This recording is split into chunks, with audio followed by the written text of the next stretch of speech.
سر میرا سوال یہ ہے کہ اگر کوئی بھی انسان، ظاہر سی بات ہے، اگر وہ کسی چیز میں اسٹک ہو گیا ہے، بالکل بہت زیادہ مطلب نیگیٹو اگر کوئی چیز ہے، وہ اسی کے بارے میں مستقل طور پہ سوچا جا رہا ہے، اور وہ ظاہر سی بات ہے کوئی نیگیٹو اگر چیز ہے اس سے وہ نکلے گا تبھی کچھ کریٹیو اور اچھی چیز کی طرف جائے گا. اگر وہ بالکل ہی بہت زیادہ اسٹک ہو چکا ہے اور وہ نہیں نکل پا رہا اس سچویشن سے، تو اس صورتحال میں اسے کیا کرنا چاہیے؟ انسان ایک وقت میں دو چیزیں اکٹھی نہیں سوچ سکتا. جی، یہ انسانی فطرت ہے نا. تو انسان جو ہے وہ جسٹ جو اس کی پازیٹیو سائیڈ ہے، جو وہ سوچنا چاہتا ہے، وہ اسی کو سوچتا رہے. اس طرف توجہ ہی نہ کرے کہ نیگیٹو کیا ہوگا. نیگیٹو ٹھیک ہے، آپ سے بعد میں ملیں گے، پہلے ذرا میں ان سے ملاقات کر لوں. تو وہ جو سوچنا چاہتا ہے وہ اسی کے اوپر اپنی توجہ فوکس رکھے. تو یہ جو دوسری چیز ہوگی نا، اس کو لیٹ اٹ گو. صحیح. کہ اسے جانے دیں، آنے دیں، ایک کوئی مسئلہ نہیں ہے. اس کو بلی سمجھ لیں کہ آپ نے کھانا کھانا یا کام کرنا نا، بلی نے آتے جاتے رہنا. ٹھیک.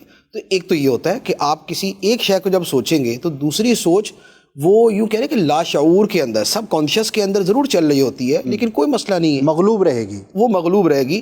کیونکہ کانشیسلی انسان جو سوچتا ہے وہ ہمیشہ انکانشیسلی سوچنے کے اوپر غالب رہتا ہے. ایک تو یہ. دوسرا یہ ہوتا ہے کہ جیسے کہا جاتا ہے نا کہ بھئی یا تو آپ مصیبت کے بارے میں سوچ لیں یا اس کے حل کے بارے میں سوچ لیں. جب بندہ حل کے بارے میں سوچتا ہے تو ایسا نہیں ہوتا کہ مصیبت اس کے ذہن سے نکل ہی جاتی ہے، اسی کا تو حل سوچ رہا ہے. جی. لیکن چونکہ اس کا مین فوکس حل کے اوپر ہے، تو یہ جو پرابلم ہوتی ہے یہ بیک گراؤنڈ پہ چلی جاتی. صحیح. اچھا، اس کے ساتھ ایک اور طریقہ یہ ہوتا ہے کہ سوچنے کا عمل تھوڑا سا لاؤڈلی کرے، جیسے کہتے ہیں لاؤڈ تھنکنگ. لاؤڈ تھنکنگ کا مطلب یہ ہے کہ انسان اتنی آواز میں بول کر سوچے کہ اس کے اپنے کان سن لیں. صحیح. ہوتا یہ ہے کہ جب انسان خاموش ہوتا ہے تو پھر سوچو ہی کا مقابلہ رہ جاتا ہے. اور جب انسان جو ہے وہ تھوڑا سا بولنے لگتا ہے تو جو بولتا ہے دماغ اس کو فالو کرتا ہے. ایسا ہی.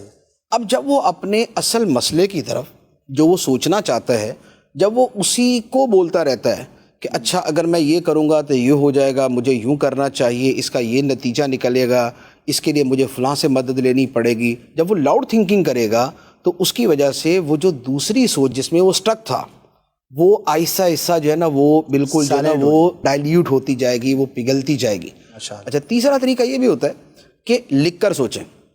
لکھ کر سوچیں. لکھ کر سوچیں. جو آپ نے سوچنا ہے اسے لکھ لیں، اس کا ٹائٹل بنا دیں. اب اس کے بعد آپ کے ذہن میں اس کے بارے میں جو جو آ رہا ہے وہ لکھیں. یہاں پر بھی وہی سائنس ہے کہ انسان کے دماغ میں یا تو سوچوں کی لڑائی چلے گی اور یا انسان کا دماغ فالو کرے گا اس کی حرکات کو اور اس کی آواز کو.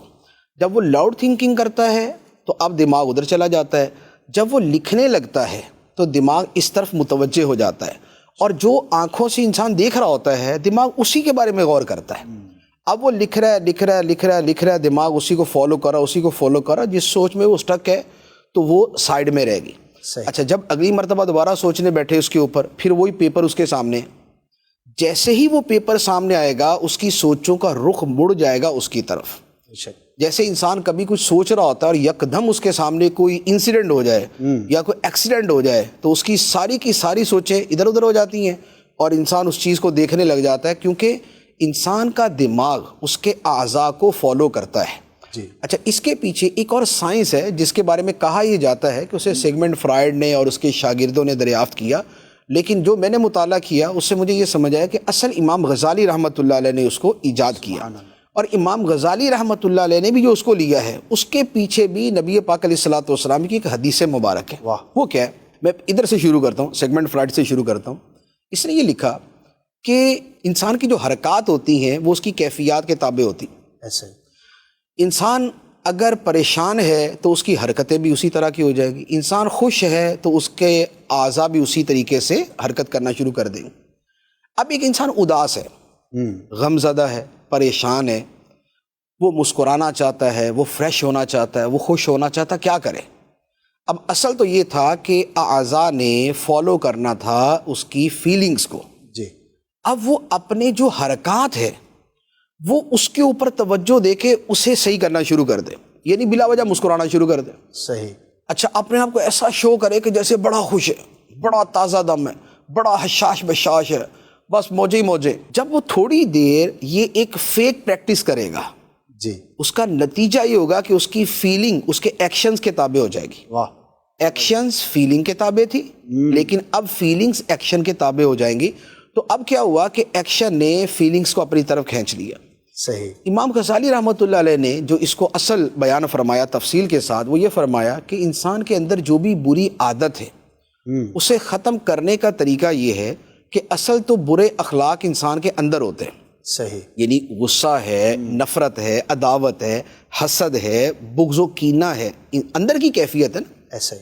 حسد ہوتا ہے تو انسان کا رویہ بدل جاتا ہے، اسے غصہ آتا ہے تو اس کا طرز عمل بدل جاتا ہے. انسان اپنا طرز عمل جو ہے اس پہ توجہ دے دے. مثال کے طور پہ غصے کا نتیجہ ہے کہ انسان نے گالی دینی ہے یا برا کہنا ہے، صحیح. وہ اس کی جگہ اچھے الفاظ کہہ دے. واہ.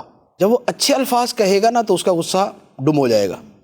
کسی سے حسد ہے، اس کا حل یہ بیان کیا کہ جس سے اسے حسد ہے اس کے لیے دعائیں کرنا شروع کر دے کہ یا اللہ اس کے مال میں برکت دے، اس کی نعمتوں کو دوام عطا فرما، اسے اور زیادہ ترقی عطا فرما. آپ یقین کریں چند منٹ کے اندر اندر حسد کا جذبہ نیچے چلا جائے گا. کیا بات. تو اصل ڈسکور امام غزالی رحمۃ اللہ علیہ نے اس کو کیا کہ ایکشنز فیلنگز کے تابع ہوتے ہیں، لیکن اگر آپ نے اپنی فیلنگز کو تبدیل کرنا ہے تو آپ اپنے ایکشنز کو تبدیل کر لیں، کیونکہ موسٹلی ایکشنز ہمارے اختیار میں ہوتے ہیں. ایسا ہی. فیلنگز اتنی جلدی اختیار میں نہیں آتی، لیکن ایکشنز اختیار میں آ جاتے ہیں. اسی وجہ سے بد اخلاق لوگ خوش اخلاق ہو جاتے ہیں اگر وہ ایک عرصے تک پریکٹس کریں. جی. کوئی شے مہینے میں تبدیل ہو جائے گی، کوئی 6 مہینے میں، کوئی سال میں، کوئی 2 سال میں. اچھا، اب حدیث مبارک جو اس کے پیچھے میں عرض کرتا ہوں، ایک بڑی معروف حدیث ہے. فرمایا کہ جب کسی کو غصہ آئے، جی، اگر وہ کھڑا ہے تو بیٹھ جائے، اگر بیٹھا ہے تو لیٹ جائے. لیٹ جائے. دوسری بات فرمائی وضو کر لے. وضو کر لے. اس میں کیا ہوتا ہے؟ ایسا ہوتا یہ ہے کہ یہ ایکشنز ہیں. جب انسان کو غصہ آتا ہے یہ اس کی فیلنگز ہے. جب انسان کھڑا ہے اور بیٹھتا ہے، بیٹھا ہے تو لیٹتا ہے، یہ اس کے ایکشنز ہوتے ہیں جو اس کی توجہ کو ڈائیورٹ کر دیتے ہیں. جب وہ وضو کرتا ہے تو ایک باقاعدہ ایک پریکٹیکل وہ ایک پریکٹس ہے کہ جسے اس نے کرنا ہے تو اس کی توجہ چلی جائے گی اس کی طرف کہ مجھے اپنا چہرہ دھونا ہے تو یہاں سے لے کے یہاں تک، تو یہ ہاتھ دھونے ہیں تو مجھے پاؤں دھونے ہیں. اس کی توجہ ہٹے گی اور اس کا دماغ ادھر چلا جائے گا، تو جو غصے والی سوچ ہے وہ سائیڈ میں ہو جائے گی. تو یہ ایک طریقہ ہوتا ہے کہ اگر آپ نے اپنی جس سوچ کے اندر آپ سٹک ہو چکے ہیں، اگر آپ اس نے ہٹانا ہے، ختم کرنا ہے، تو اس کا طریقہ یہ ہے کہ آپ ایکشنز کے اوپر توجہ دیں. ایکشنز آپ کی فیلنگز کو کھینچ لیں گے. تو جب انسان بولے گا یا وہ لکھے گا یا کسی سے گفتگو کر کے مشورہ کرے گا تو اب اس کی سوچ ساری کی ساری تبدیل ہو جائے گی.